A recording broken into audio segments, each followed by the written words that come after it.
সংশোধিত জুলাই সনদ বাস্তবায়নের লক্ষ্যে অনুষ্ঠিত গণভোটে বিপুল ব্যবধানে হ্যাঁ জয়ী হয়েছে, যা দেশের শাসন ব্যবস্থায় গুরুত্বপূর্ণ পরিবর্তনের পথ সুগম করবে। এর ফলে জাতীয় সংসদ হবে দ্বিকক্ষ বিশিষ্ট। বিরোধী দল থেকে ডেপুটি স্পিকার ও সংসদীয় কমিটির সভাপতি নির্বাচিত হবেন এবং নারীদের প্রতিনিধিত্ব বাড়ানো হবে। 100 সদস্যের একটি উচ্চকক্ষ গঠিত হবে, যেখানে সংবিধান সংশোধনের জন্য উচ্চকক্ষের সংখ্যাগরিষ্ঠ সদস্যের সমর্থন বাধ্যতামূলক থাকবে। নির্বাচিত সংসদকে 2 ধরনের দায়িত্ব পালন করতে হবে। শপথ গ্রহণের পর প্রথম 180 দিন সংসদ সদস্যরা সংবিধান সংস্কার পরিষদ হিসেবে কাজ করবেন। এরপর তারা নিয়মিত আইন প্রণেতা হিসেবে দায়িত্ব পালন করবেন।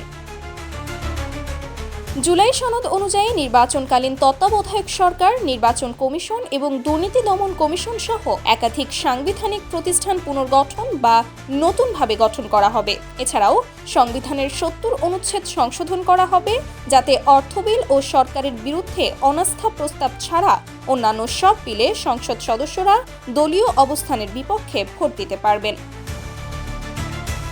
Sumaiya Snigdha, news desk, Daily Our Bangladesh.